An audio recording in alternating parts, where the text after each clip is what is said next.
I like focusing in on kind of one topic and breaking it down. It's amazing how long you could talk about one silly little shot like that.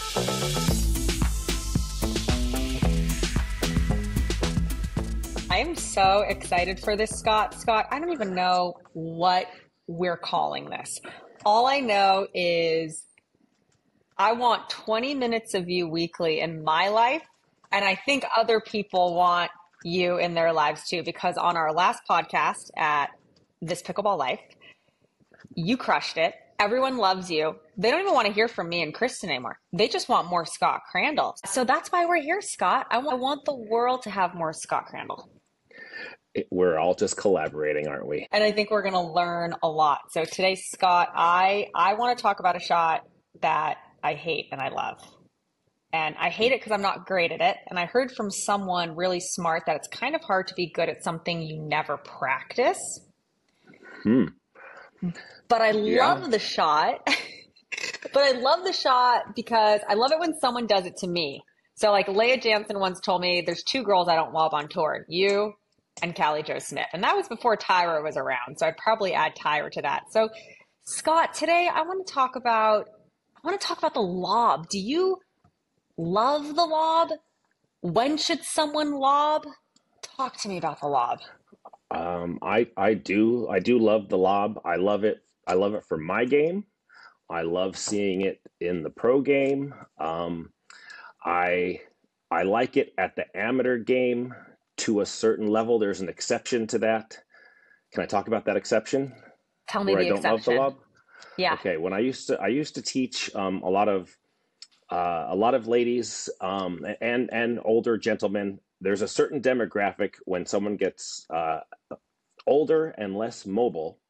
In those games, if you lob someone, it's kind of dangerous because if you don't have good technique turning sideways and backing up, the people that kind of go like this and start backing up, I mean, there's a lot of wrists getting broken at the park.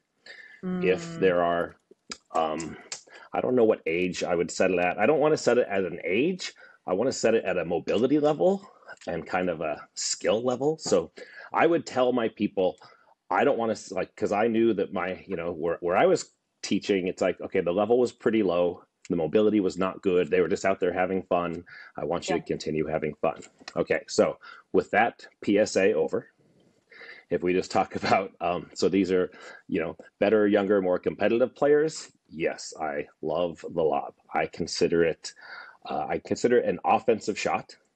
I think that's super important to say, right? Because I see it in panic on defense from people.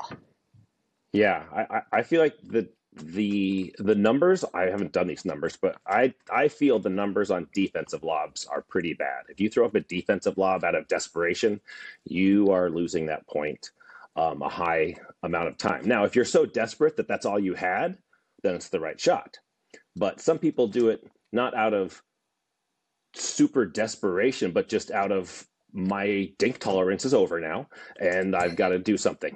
So there's different levels of panic and desperation. But if you are I think running we need full a shirt. speed, I think we need to make shirts.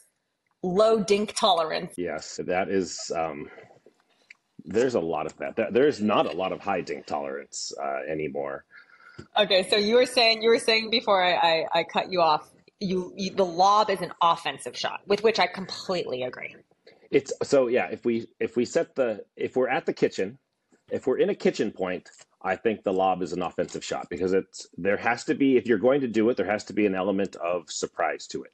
You can't telegraph it and be like, oh, you drop your paddle, here it comes, because just that, as soon as someone senses it, right, they only have to go backwards, right? There's 15 feet from the kitchen to the baseline, and with if you get a head start, you get one step back, then a two-step scissor kick. It's pretty easy for anyone who used to play tennis to cover that. So the surprise part is kind of the important thing in choosing when and how to throw up that lob. You also need to know your opponents, their skill sets and their background. So you can't, it's like some people think, oh, well, this other team is short, so Yeah. we'll lob them. It's like, well, that may not be the case. If Mm, they come from tennis or badminton and they're mobile, it doesn't matter how tall someone is. They can still be very good. And also, it's like just because someone's tall doesn't mean you can't lob them. If they're tall and they're not, they don't have great footwork, they're not nimble. yeah, It's like it's fun lobbing tall people. it So is. you have to know the personnel. So where are we aiming? And the reason I ask is I was playing with Elise Jones, who's obviously one of our four players on our MLP team, Bay Area Breakers. You are the coach of our team, for those listening who do not know that. And we were talking a little bit about the lob. She is so proficient at the lob, masterful. And she said to me, oh, yeah, you should lob more. You're playing from the left side. So I would actually lob the other left side player. I was like, what? Like, that has never crossed my mind. I'm like, are you sure? She's like, yeah, that always gets them by surprise. So, Scott, what are your thoughts on that? And where should our listeners be aiming their lobs? And how high should they be? So aiming wise, you've got to get it you've got to get it past them. Like Mm, the bad lob is when someone thinks I just got to get it high, and you put it up high, but it doesn't go deep enough. So if the depth isn't there, it's going to get hit hard. Even if you surprise them, and it doesn't get back deep enough, then you have a problem. So depth is kind of the important thing. Even if you throw up a really bad lob that only goes 7 or 8 feet high, like someone could actually just reach up and get it with their paddle if they knew it was coming. If you surprise them, a low lob with good surprise, you'll get away with it. But a high lob that's short, you won't. So depth is everything. When you're practicing so, it, you want to land it within a couple feet of the baseline. That is key. so low lob is greater than high lob. I think that is so important. I don't know if I said that. Deep lob. Low and deep is the ideal Like lob, right?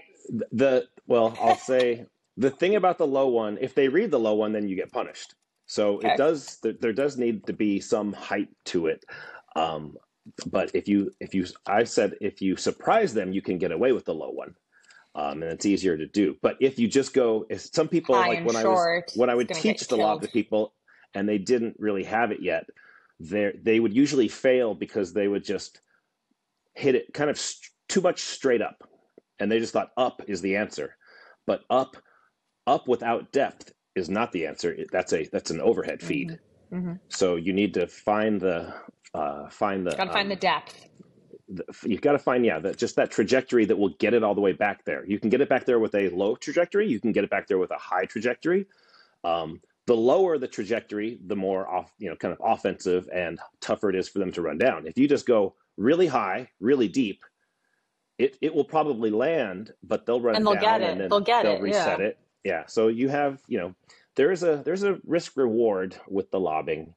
Um, So where are we aiming, right? Like, am I literally visualizing a cone in each of the corners? yeah, that's probably not bad. Like the reason I wouldn't go middle is just because against two righties, the left side player has got Mhm. their righty overhead covering the middle of the court, right? So the player on the left, if the player on the left has a good overhead, then you're going to want and you lob, that lob is going to need to be over on the right side player's half of their box, so that even a great left side player he or she will have a long way to go to get over there and cover it, assuming we're playing with two right-handed players.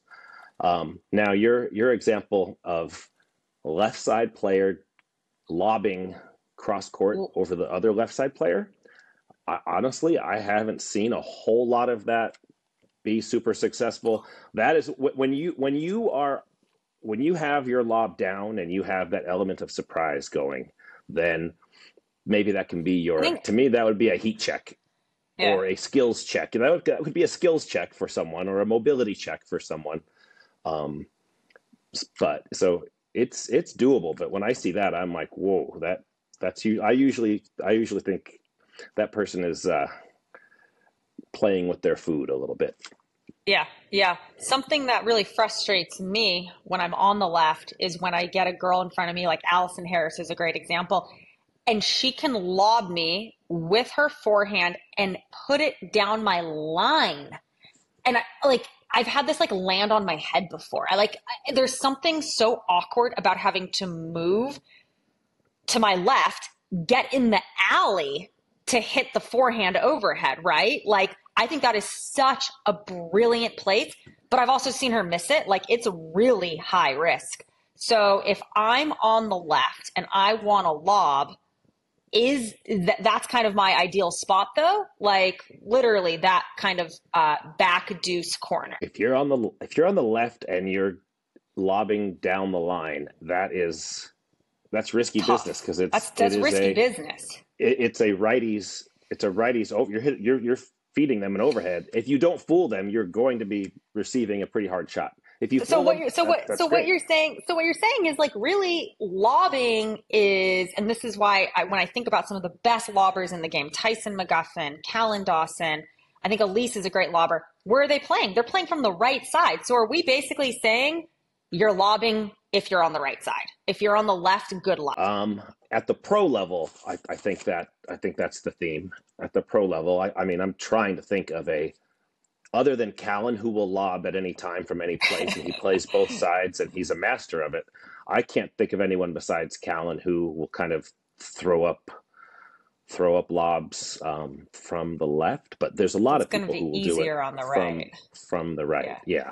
So should two players ever run back for a lob at the same time? I literally catch myself doing this at the pro level, and I think to myself, why did I just run back with him? Why did I just run back with her? Like have some trust in my partner. Like back up maybe a couple feet. But should I ever be running all the way back with them if they're getting it? Ideally, no. But this is this is the benefit. This is why the lob is such a good shot. It's a surprise attack. It caught you both. If you're both running back, it caught you both off guard. And because it caught you both off guard, one of you didn't say mine, so that the other one could just kind of sit home. Now, if you're playing a team that you know lobs a lot and you talk about it beforehand and you're like, hey, I'm going to get all the lobs. And then and usually that's going to be the quicker, faster, person who, usually there's one person who likes to run that stuff down. Like when talking about, well, what type of player should I lob? Singles players love to retrieve lobs. Right. So when you're playing a singles person, it's like, don't ever think that you've won the point just because you've lobbed them. They love to retrieve it, and then they're going to hit the drop. They're going to get back in. And then now it's like, oh, the point's back on. So there's, certain people love to go get it. But if both people are running back, it's like you guys didn't communicate and the lob worked. It surprised you. All right. So a good rule of thumb is like, hey, both players probably should not be running back at the same time. What about, should a player let a lob bounce if they can avoid it? Is there a golden rule, like always take it in the air? I mean, that is one of the things I will tell my partner. If you can take this thing out of the air and hit an overhead, do it. Please, just please hit this thing. Once it bounces, the numbers are not very good. I think with the exception of the very, very best players in the world. They like the top pros, they will chase down the lob, hit a pretty solid drop, and then work their way back in. I think we see that pretty consistently on tour. Like anyone who's not playing on center court and is just kind of a good player, like once the lob bounces, you're way ahead in the point. So let's talk about the most ideal scenario. You just got lobbed. You're backing up correctly, shoulders turned, so you're going to avoid that wrist injury. You're tracking it with your left hand. You're pointing at it. You're going to get it in the air. And now you're going to put that sucker where? I see so many people try and hit through their opponents. Are we just trying to get it down? What are we doing with that? Yeah, to me, like if you're making contact above your head, if you're hitting the overhead, you're making contact above your head, you can get that ball down. Like you can get it. You're looking for basically pretty low net clearance so that it's heading down so that they have to hit up on it. And then if your partner did not go back with you, they're in there just looking to clean up the garbage, right? When when my partner, if I'm playing with a righty partner and someone lobs them, I will watch them and I'll see when if they're about to hit an overhead, and I'm out of their way so they don't hit me with it, but I'm just looking for, hopefully they get it down and then I can poach the next ball. So to me, down and middle is probably the first place I'd want to go. It's the safest place to go. If assuming the two players Down are and middle. in good.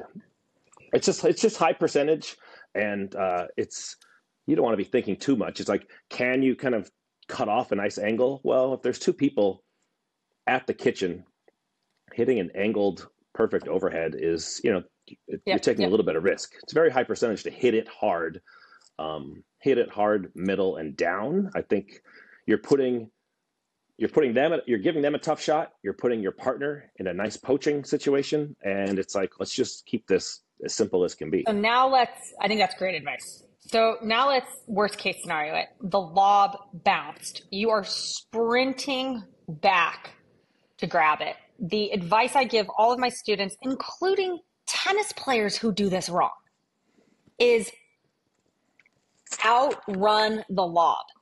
Outrun it. Get ahead of it before you hit the ball. I see so many players panic and they reach their paddle out and it goes paddle first and they're still running. So I like to envision literally outrunning the ball, turning my torso and literally like coming back into the court. And I find like that's how I hit those shots the best versus just like lobbing it back defensively or trying to hit an aggressive ground stroke. The flip of my momentum and moving forward helps me hit that shot better. Am I crazy? Is that low percentage? Am I even making sense? No, I don't disagree with that. I mean, you said you chase it down, yeah, and try to beat the ball to where it's going to be, so that now because it's going to bounce, and a pickleball slows way down, especially a lob, so it's not really moving. It's not like a tennis topspin lob where it's going to be bouncing and moving away from you typically, right? So it's going to be not too far from where it bounces. So yes, you sprint back maybe slightly behind that so that you're ready, and then at what level of risk you want to take with that shot, again, depends on, well, how high is it going to bounce up? How much skill do you have? What's the score? There's plenty of people who want to do, I mean, I think De La Rosa has one of the most famous where he chased it down, it bounced, and then he just slapped a laser beam for a winner. And everyone looked and was like, what was that? So that is low percentage. I've tried to do that and failed miserably, so I've stopped trying. The other thing I feel like I try and fail miserably at too is like the lob off of the lob, or two players back on defense throwing up a lob. And Scott, I see this all the time in men's doubles. All the time. Like they're almost casual. Like I think of JW, I think of Colin Johns doing this. And they're just throwing up lob after lob. And I'm always asking myself, like, why is the other team not like putting a crazy angle away? So when do you recommend like the defensive baseline lob? And are those guys putting the ball somewhere that can't be angle winnered off? And like, where is that spot?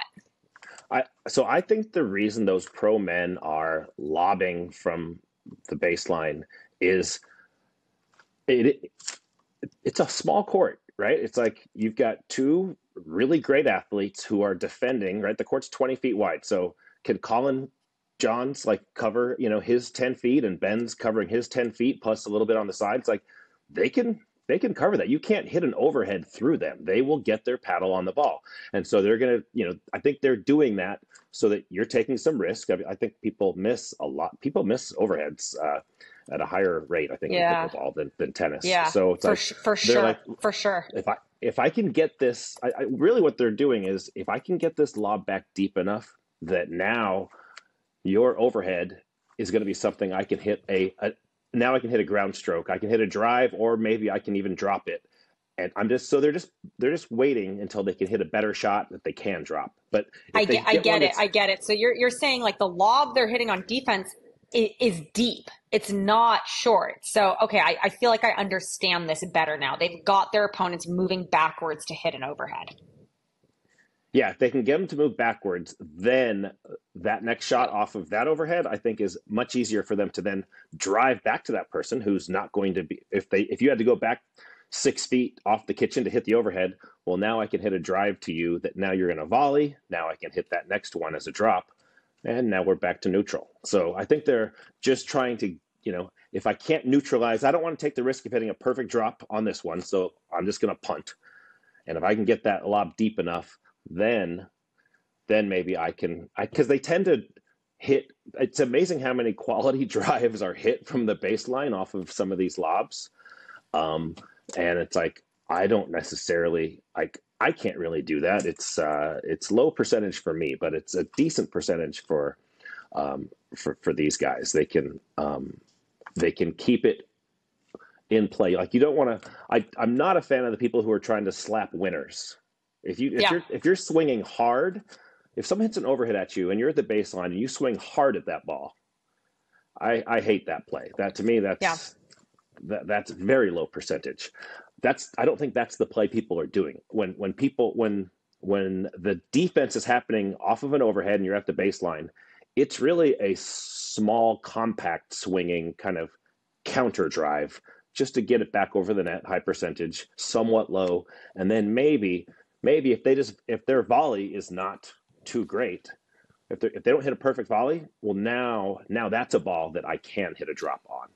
I want to I want to do like an entire another Scott and Jill on literally just that shot. What did you say? It was like the counter ground stroke, small, right? Like, I need to practice this so badly. So you're at the baseline with your partner. You've got the ball coming really hard at you. And I've definitely seen this trend at the pro level where instead of trying to, because the ball's coming so fast, like it's got mass behind it, there's a way to swing that's that compact kind of counter short ground stroke. I think if you want to play pro pickleball right now, you have to have that shot. I need to practice that shot more. What do you think? Yeah, and if we think about that, like while you were saying that, I'm like, well, how will I characterize this? Yeah. Think about what a return of serve is. Yeah. A return of serve, like a good serve lands a foot from the baseline. And how big is your swing on that shot? It's if you're doing it well, it's not going to be a very big swing, right? You're going to be using your momentum, and you kind of have to short hop it because maybe 1 out of 10 events, do you get enough room to stand far enough behind the court to hit a good return? So we're always a little crowded on these courts we're playing on, and so we it's like the return of serve, short, little compact, just that level of timing, I think, is somewhat similar. Yeah. That's really well said. Okay.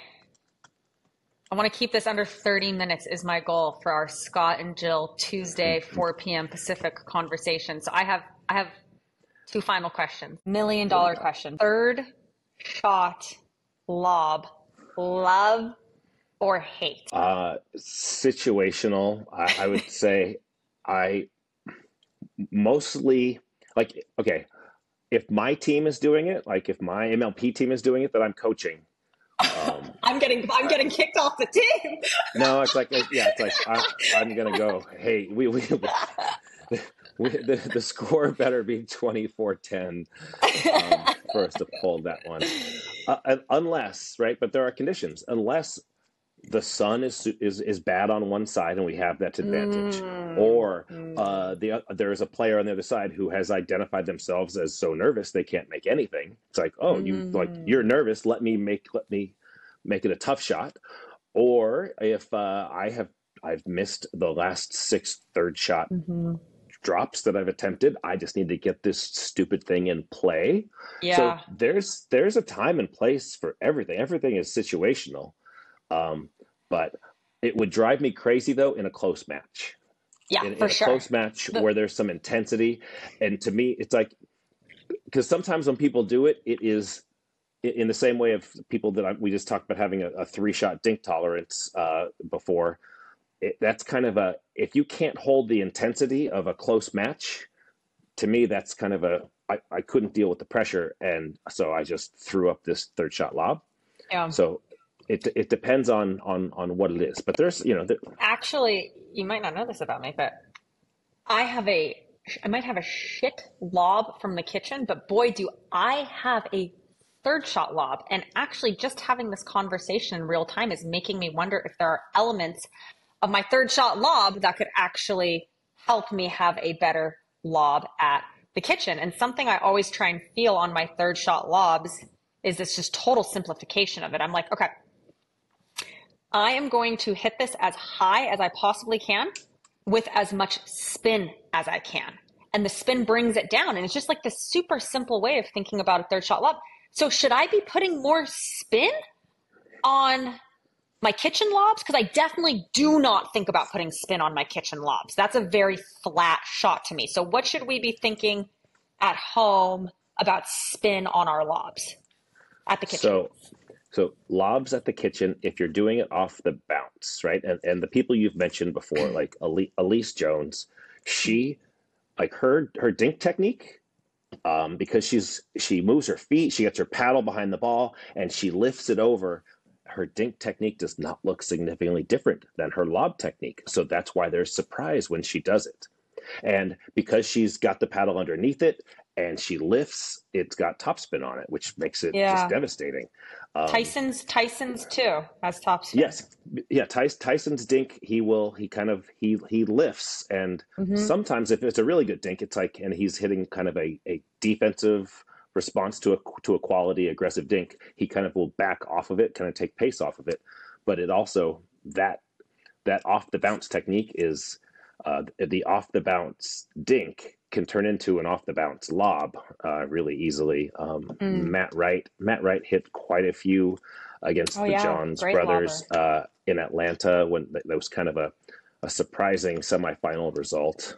And Matt was just destroying them with his off the bounce forehand, both speed ups and lobs. But it's the same thing. If you look at his paddle, it was pretty open. And when I rewatched the match, knowing he had lobbed so many times, and I looked at his paddle, it's like he didn't even lob much until like late in the match. And it's like, but his paddle was like ready to do it the whole time, which is why it was a surprise every time. So if I'm catching the lob then in the air, did you already?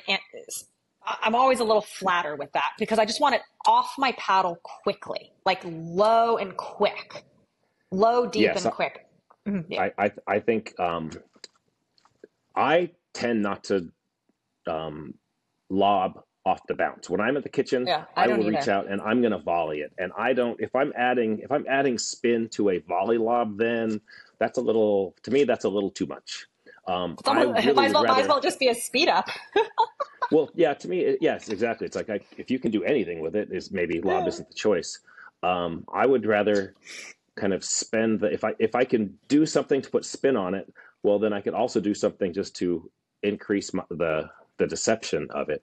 But I'm really more, I don't, so I would say, yes, spin on the off the bounce lob, and then maybe not so much spin, but really accuracy with the volley lob. It's like accuracy and surprise, like reach out and then just pop it over. So for those of us at home listening who want to get better at lobbing, it would be, you would say like start with the volley dink, like try and get that in the air first before trying to tackle the bounce. Yes. Well, yes. And especially depending on your dink technique.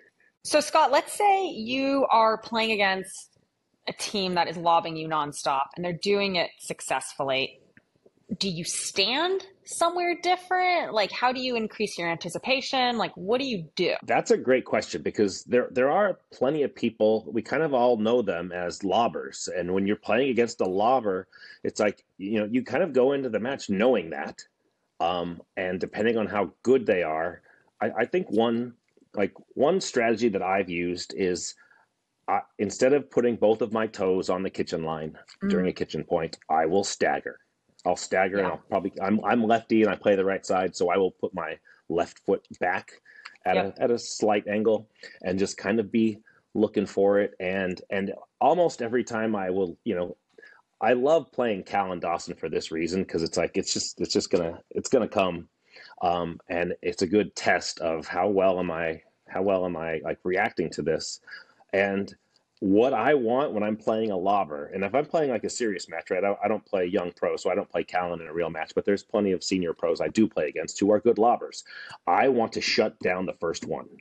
Yeah. So I want to make sure I read it, I get turned sideways, take my couple steps back, and I want to punish that first one. And I will, Yeah. especially like in mixed, this might sound a little mean, and maybe not for everyone, but at the pro level, uh, I want to hit the person's partner hard. Yeah. I want them to feel guilty about lobbing, Yeah. and that will shut it down.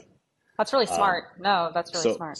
so the first one, I want to make sure, like, I really don't want it to work, and so I am hyper aware early on when I play against a good lobber. I really want to, and it's hard not to step in with the foot to foot fault. So it's like Yeah. I make sure I do step in. So I make sure I kind of take a bunch of extra steps before I leap, and hit that overhead. I'm not one of those. Colin Schick, who is on our team, he can just jump straight up about 3 feet. He's super tall, and then he just slam dunks it down on you. I don't have that option. But yeah, in terms of what do I do against a lobber? It's like Yeah. I think it's really important early on. Try to have success on the first couple times, because what do we do as we play? It's like if I lob someone and it works the first time, it's like, Oh, all day. okay, Keep well, doing it. let's probe one more time and see if it works again. But so it's like I'm a big believer in shutting down the first one, and then I could hopefully not have to deal with it too much. And I'm a big believer if you get away with it and it works once, do not stop.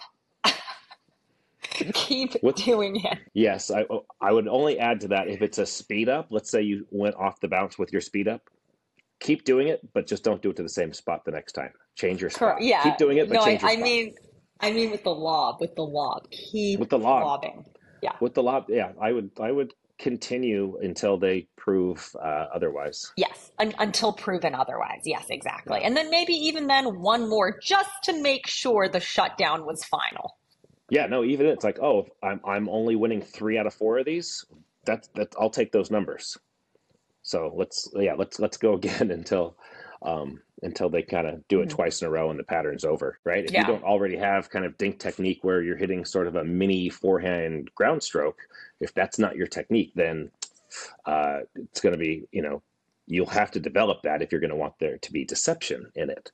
However, if you just reach in and hit volley lobs, it's like, well, if you hit volley dinks, then most volley lobs can be deceptive. I think I play a lot on the APP and I play against Simone Jardim a lot. And it's like so frustrating because she'll hit a big serve. I'll hit like what I think is a decent return. I'm running forward. All my momentum's running forward. And she throws up that third shot lob, Scott, and I just want to die. And I think I'm becoming more of a believer every time I step on the court that you should dance with the girl you brought. And there are days your third shot lob is going to be immaculate and your drive can't hit anywhere near inside the court. And I'm trying to, in my game, like try more stuff out early on, not MLP per se, where every point is so valuable, but like be less afraid to try some of this new stuff, some of this higher risk stuff, because candidly, I believe you don't really know what's going to be working that day. You wake up different. Your body feels different every single morning. Every time you step on the court, there are days maybe my backhand bounce speed up, which I think is one of my best shots, isn't working. But, my forehand inside out crazy lob is. So I'm trying to be more playful on the court, even in tournaments, to see what's working. Do you like that? Not like that? Is that good advice for people listening?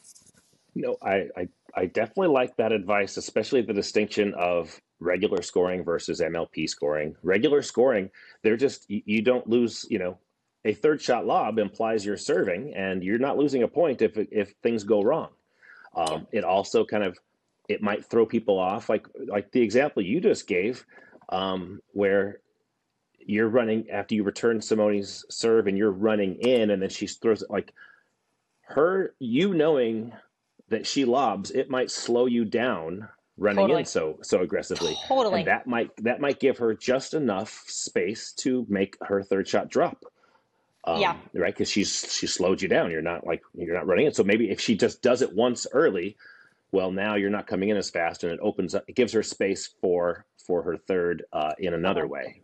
So once you establish that shot and it's in people's head, and that's the great thing about a lob, whether it's at the kitchen or even third shot lob, is you're throwing people off. You're getting people out of their patterns, out of their rhythms, which is why it's like I think it's a good strategy at the pro level, but at the amateur level, it's good too. But you have to practice it because there's a downside too.